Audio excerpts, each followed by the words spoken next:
Untuk mendapatkan tanaman sehat, subur, dan bisa nantinya berbuah lebat, kita harus melakukan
Halo kawan-kawan, kembali lagi dengan saya Ardana PT. Nah, pada hari ini kita kembali berada di kebun tanaman cabai. Nah, sebagaimana kawan-kawan bisa lihat di samping saya ini, tanamannya sangat subur luar biasa. Dan kita berada di kebun ini merupakan di lahan pertama. Untuk mendapatkan tanaman sehat, subur dan berbuah lebat, kita harus melakukan perawatan dengan ekstra, dengan teliti. Jika ini kita lakukan, maka akan mendapatkan hasil sesuai apa yang kita harapkan. Nah, untuk lebih jelasnya, mari kita ikuti videonya sampai selesai kawan-kawan agar tidak gagal paham tip-tip apa yang harus kita lakukan agar tanaman kita tumbuh secara maksimal, bebas dari namanya serangan jamur ataupun patogen, bebas dari serangan hama maupun penyakit seperti tungau dan trip yang bisa menyebabkan keriting daun ataupun virus Gemini, dan agar tanaman cabai yang kita tanam ini tumbuh tidak kerdil atau dalam arti kata tumbuh tidak maksimal. Seperti ini sekarang kondisi tanaman cabai yang kita tanam kawan-kawan, sangat-sangat subur luar biasa. Ini sudah ada bunga-bunganya seperti ini. Ini sudah memasuki fase generatif, di mana fase generatif ini sudah pecah cabang seperti ini. Bahkan sudah ada bakal-bakal buah seperti ini. Mungkin nggak terlalu kelihatan, dia agak gelap karena daunnya berwarna hijau kehitaman ini sampai kawan-kawan. Sangat-sangat subur luar biasa. Dan di sini daunnya mulus kawan-kawan, tidak ada yang keriting. Karena kita melakukan perawatan yang ekstra atau dengan teliti, sehingga mendapatkan kondisi tanaman yang tumbuh secara maksimal. Tidak mengalami kerdil atau dalam arti kata pertumbuhan yang sempurna kawan-kawan. Nah, bunganya sangat mulai lebat sekali seperti ini. Ini tanaman cabai merah besar dengan varietas Megatop. Jadi pertumbuhannya sangat luar biasa, hampir merata, seragam seperti ini. Dan di sini tunas-tunasnya yang produktif kita tidak melakukan pemangkasan. Banyak sekali kawan-kawan kita, para subscriber juga bertanya, apakah tanaman ini tidak melakukan pemangkasan. Nah, kita di sini memang sengaja tidak melakukan pemangkasan atau pemotongan tunas. Kita mempunyai alasan, yaitu karena di bulan 7 atau bulan 8 di tempat kita ini biasanya kondisi cuaca khususnya angin itu sangat kencang sekali. Kita mengharapkan tanaman cabai yang kita tanam ini tidak tumbuh tinggi. Jadi kalau tumbuh tinggi itu biasanya dari pengalaman yang kita lakukan dalam budidaya tanaman cabai, khususnya bulan-bulan atau di musim angin keras itu sering mengalami namanya patah ranting karena angin sangat keras sekali. Biasanya pohon-pohon pisang pun di tempat kita akan banyak yang roboh kawan-kawan. Oleh karena itu kita sengaja membuat kondisi tanaman ini atau khususnya tunasnya tidak kita potong agar tanamannya tidak tumbuh terlalu tinggi nanti kawan-kawan. Seperti ini. Sangat luar biasa sekali.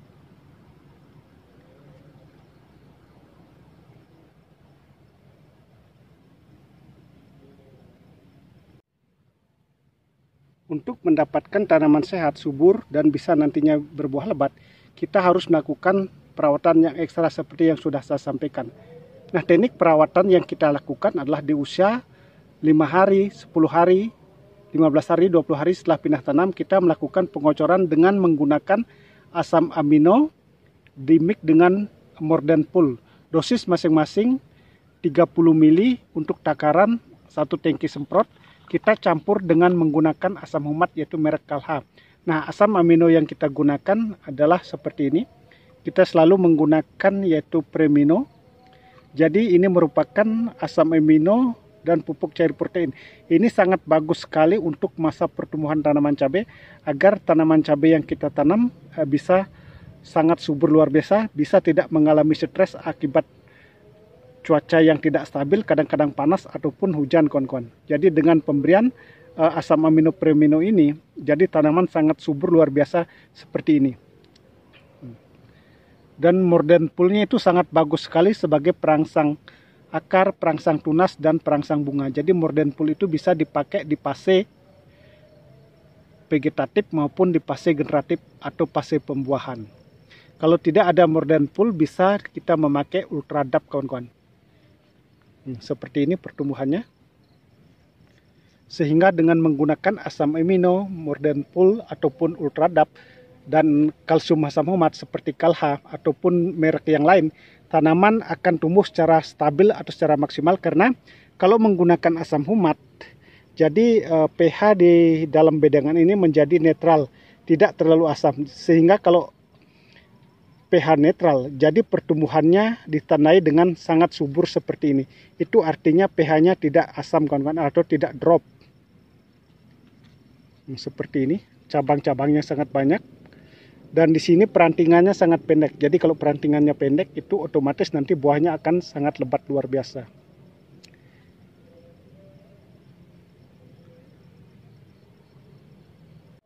Sedangkan untuk mengatasi masalah serangan jamur atau patogen karena tanaman terlalu subur seperti ini, biasanya sangat rentan sekali diserang namanya jamur patogen seperti busuk akar ataupun layu fusarium, busuk batang ataupun bercak daun. Tetapi di sini bisa dilihat keseluruhan tanamannya sangat-sangat aman dari serangan jamur. Nah, teknik yang kita lakukan adalah kita selalu melakukan juga pengocoran dengan Kalha seperti tadi yang sudah saya sampaikan, yaitu menggunakan kalsium asam humat. Dengan menggunakan kalsium asam humat, jadi pH netral atau pH tidak drop, otomatis tanaman tumbuh secara maksimal. Juga kita melakukan penyempraian dengan fungisida seperti ini kawan-kawan. Jadi fungisida bahan aktif metalaxyl. Jadi sangat bagus sekali untuk mengendalikan jamur patogen khususnya bercak daun. Kita campur dengan Copper WP. Dosis daripada bahan aktif metalaxyl ini kita memakai 3 sendok makan, sedangkan Copper WP kita memakai 1,5 sendok. Jadi gabungan Copper WP dan metalaxyl seperti ini sangat ampuh sekali mengatasi yang namanya bercak daun. Dan bukan hanya itu kita lakukan, kita juga melakukan pengocoran dengan Kalha dicampur dengan metalaxyl. Jadi dari atas juga terlindungi, dari bawah juga terlindungi. Jadi aman secara keseluruhan kawan-kawan. Sehingga tanamannya tumbuh secara maksimal seperti ini. Dan banyak juga kawan-kawan kita dari subscriber juga bertanya, untuk mengatasi keriting daun ataupun virus Gemini, apa yang diberikan atau obat apa yang dilakukan untuk melakukan penyempraian. Kita selalu menggunakan yang namanya Akerisida, yaitu bahan aktif Peridaben. Merek yang kita pakai adalah Summit.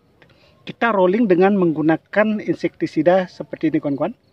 Ini adalah Pegasus dengan bahan aktif diapenturon. Ini sangat ampuh sekali mengatasi daripada tungau dan trip yang menyebabkan keriting daun dan virus Gemini. Nah, dosis yang kita pakai kemarin 15 mili untuk 1 tangki semprot. Sedangkan bahan aktif Peridaben kita menggunakan Summit, kita menggunakan 10 mili. Itu yang kita lakukan. Interval penyempraian kita lakukan 5 hari sekali karena situasinya tidak menentu. Kadang-kadang panas bisa menyebabkan perkembangan tungau dan trip itu menjadi cepat. Dan juga kita melakukan perollingan antara bahan aktif Peridaben, diapenturon seperti Pegasus. Kita rolling dengan menggunakan bahan aktif Abamectin murni, kita menggunakan Agrimek. Nah, dengan bahan-bahan tersebut sehingga tanaman cabai sangat mulus sekali, daunnya tidak mengalami keriting seperti ini. Sangat mulus sekali, pertumbuhannya seragam. Dan banyak juga yang bertanya para subscriber bagaimana cara mengatasi rumput di selokan ini. Kelihatannya penting juga kawan-kawan. Jadi kita juga melakukan penyempraian herbisida dengan menggunakan, karena di sini rumput tulangan sangat banyak sekali, itu dilihat itu sudah kering-kering kawan, kita menggunakan Piaron di mix dengan Gromoxon. Jadi Piaron kita memakai 3 sendok makan, Gromoxon kita memakai 50 ml. Itu sangat bagus sekali mengatasi rumput tulangan. Sedangkan pupuk dasar yang kita pakai ini, karena banyak juga yang bertanya, kita akan jawab. Kita menggunakan yaitu pupuk dasar kandang ayam dicampur dengan dolomit dan NPK 1515, Ponska dan Pertipos.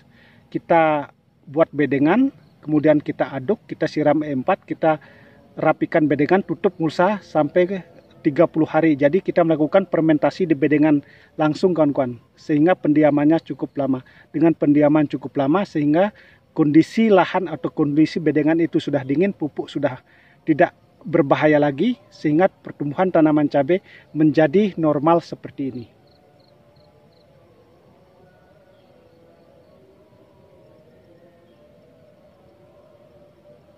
Itulah tip-tip yang kita lakukan atau cara perawatan tanaman cabai agar tumbuh secara maksimal dan nanti terhindar dari serangan jamur, patogen, serangan keriting daun, virus Gemini. Nah, terima kasih kawan-kawan yang sudah menyimak video ini. Semoga apa yang saya sampaikan bisa bermanfaat untuk kita semua. Di sini kita hanya berbagi pengalaman bagaimana cara merawat tanaman cabai, dan semoga ini bisa bermanfaat dan semoga kedepannya kita menjadi sukses sama-sama.